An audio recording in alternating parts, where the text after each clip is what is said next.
Hey everybody, I'm Brian Gavigan of the Yellow Design Stunt Team. We're in the Yellow Zone at Woodward Skate Park in Denver, Colorado.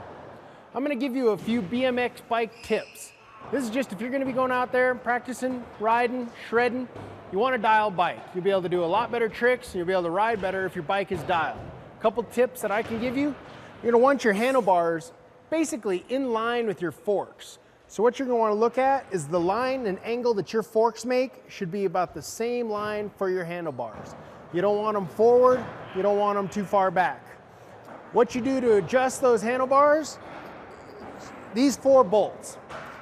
It's a 6mm Allen wrench or a 1/4 inch. You want to put that Allen wrench in there, loosen them, go in a star pattern, move them to where you need them, and then tighten them down real good and do it from left to right, top to bottom.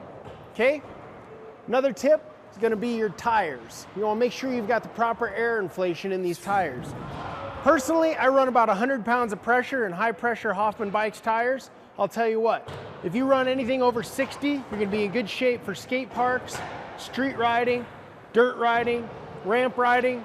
So look for a good tire. It's an important part of your bike. You want something with grip all the way around.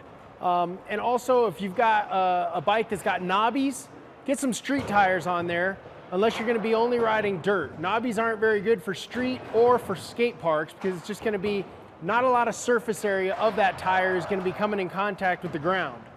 So if you're going to be riding a lot of concrete, I suggest getting some street tires that are more like a snake belly than they are a knobby. Another thing, I see a lot of people, a lot of kids don't have a very tight chain. Their chain's waggling up and down, making noise.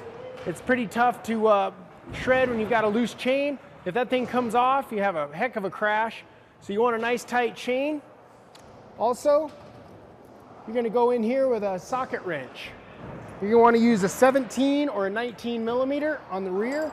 You're going to need an extension to get into that peg. You want to loosen up that wheel.